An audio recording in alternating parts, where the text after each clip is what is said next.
नमस्कार, मी गिरीश चंदने.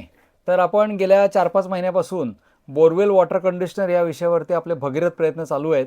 तर त्याच्यामधलं जास्त ॲडव्हान्स मशीन, ज्याला आम्ही कोकण बोरवेल वॉटर कंडिशनर म्हणतो, ते दाखवण्यासाठी हा व्हिडिओ हे केला आहे. त्याची सगळी माहिती देतो. आणि तर हे आमचं मशीन आहे, हे उलटं करून दाखवलं आहे आत्ता ह्याच्यासाठी. आणि याच्यामध्ये पूर्णपणे हे बोरवेल वॉटर कंडिशनर आहे. याच्यामध्ये हा मॅग्नेटिक वॉटर कंडिशनर आहे, हा इलेक्ट्रॉनिक वॉटर कंडिशनर आहे. आणि याच्यामध्ये सगळं पूर्णपणे मॉड्यूल दिलेलं आहे. आता याच्यामध्ये एक SMPS पॉवर सप्लाय येतो, मॅग्नेटिक वॉटर कंडिशनर येतो, इलेक्ट्रॉनिक वॉटर कंडिशनर येतो.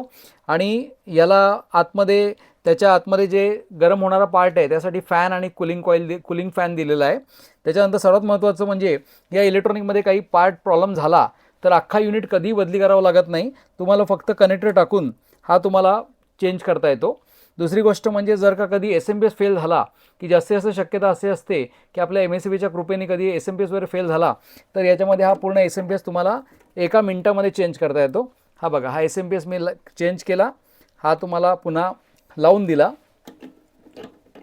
हा बघा. आता याच्यामध्ये हे काम कसं करतं तर मित्रांनो, एक लक्षात घ्या की बोरवेल वॉटर कंडिशनर हा जो कॉन्सेप्ट आहे आपला, याच्यामध्ये मार्केटला काय चालू आहे हे तुम्हाला पहिले सांगतो, मग तुम्हाला बाकीच्या गोष्टी लक्षात येतील. तर बोरवेल तयार करणं हा विषय गेल्या साधारणपणे 60 वर्षापासून बोरवेल करणं, मारणं, पाणी शोधणं वगैरे चालू आहे. पण बोरवेलचं पाणी वाढवणं हा जेमतेम 3-3.5 वर्षापासूनचा विषय आहे. आज मार्केटमध्ये काय चालू आहे तर मार्केटमध्ये आत्ता सर्वात जो जास्त प्रचलित प्रकार आहे तो म्हणजे ॲसिड टाकणं, पावडर टाकणं. ज्याच्यामुळे काय होतं की तुमच्या पाण्यामध्ये ॲसिड आल्यामुळे ते झरे मोकळे करण्यासाठी जी क्षमता लागते ती तयार होते. आणि 2 दिवस ते टाकून ठेवायचं, पुढचे 2 दिवस नंतर वापरायचं नाही, असे बरेच काही प्रकार आहेत. त्यामध्ये काही पावडर टाकणं, ॲसिड टाकणं. मग त्याच्यामध्ये जर काही चूक झाली तर पंप तुमचा खराब होऊ शकतो. पंप काढावा लागत नाही, पण बाजूनी टाकण्याचा जो प्रकार आहे त्याच्यामध्ये काही कॉम्प्लिकेशन होऊ शकतात. दुसरा प्रकार आहे तो म्हणजे पूर्ण पंप काढावा लागतो आणि पाईपलाईन काढावी लागते. आणि मग ते कॅमेरा टाकून, हाय रिझॉल्युशन कॅमेरा टाकून स्कॅनिंग करतात. कुठे झरा आहे असं वाटलं किंवा जिथे केसिंगचे ते पाणी वाटलं तर त्याला ते चरे मारतात. असा प्रकार एक चालू आहे. त्याच्यानंतर दुसरं प्रकार जो हायड्रो फ्लशिंग करणं, म्हणजे पूर्णपणे बोरवेल फ्लश करून घेतात. तर हे तिन्ही प्रकारमध्ये पाणी वाढतं किंवा त्याच्यामध्ये बरंच काही काढावं लागतं. पण ह्या प्रकारापेक्षा अतिशय ॲडव्हान्स आधुनिक प्रकार जो आहे तो आम्ही आमच्या पेटंटेड तंत्रज्ञानाने केलेला आहे. आणि तो म्हणजे ऑटोफिल बोरवेल वॉटर कंडिशनर. आपण काय करतो, पहिली गोष्ट म्हणजे आपल्याला बोरवेलला हात लावण्याची गरज पडत नाही. याच्यामध्ये एक इनलेट कनेक्शन आहे, एक आउटलेट कनेक्शन आहे. तर तुम्हाला फोटोमध्ये दिसतंय त्याप्रमाणे आपण काय करतो तर आपण त्या बोरवेलमधूनच पाणी घेतो आणि रिचार्ज करून या magnetic water conditioner, electronic water कंडिशनरमध्ये रिचार्ज करतो आणि त्याच बोरवेलमध्ये परत जाते.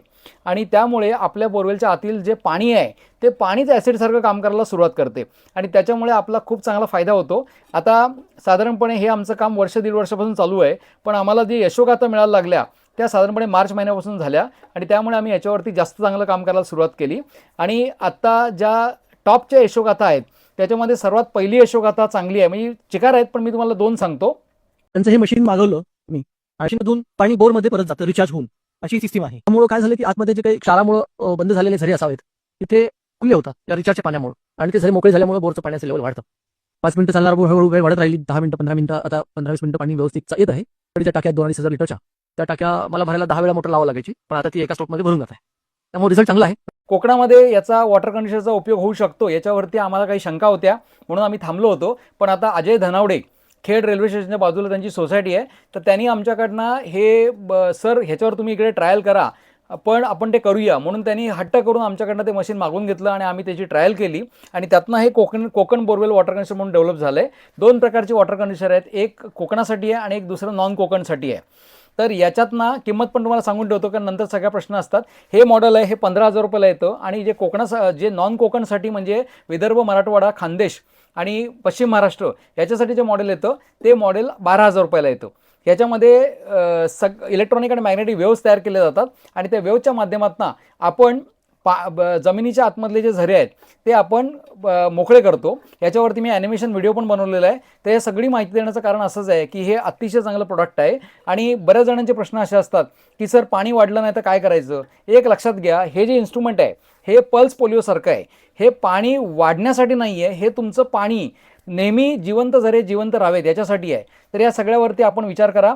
आपल्याला जे काय प्रश्न असेल ते प्रश्न मांडा, त्याच्यावर पण आपण व्हिडिओ बनवू. कॉमेंटमध्ये तुम्हाला मी त्याची उत्तरं देईन. आमचे टेलिमार्केटिंगचे उत्तम सर, नीता मॅडम ते हे देतील. आणि अशा पद्धतीने बोरवेल वॉटर कंडिशनर तंत्रज्ञान जगामध्ये पहिल्यांदा, हो जगामध्ये पहिल्यांदा कोणीतरी प्रयत्न केला आहे की जसं आपण आरो वॉटर कंडिशनर बनवलं होतं त्याचप्रमाणे हा प्रयत्न केला आहे की जगामध्ये पहिल्यांदा कोणीतरी बोरवेल वॉटर कंडिशनर बनवलं आहे आणि बाकीच्या सगळ्या पद्धतीपेक्षा हा पूर्णपणे जगावेगळा आहे. आणि महत्त्वाचं म्हणजे हा बोरवेलचं पाणी वाढवण्यापेक्षा ते पाणी कमीच होणार नाही, जिवंत झरे राहतील, जिवंत राहतील, ते मोकळे राहतील, गाळानी कॅल्शियम मॅग्नेशियमनी भरणार नाहीत, याच्यासाठी आपण बनवलेलं आहे. हा व्हिडिओ बघितल्याबद्दल आपले धन्यवाद.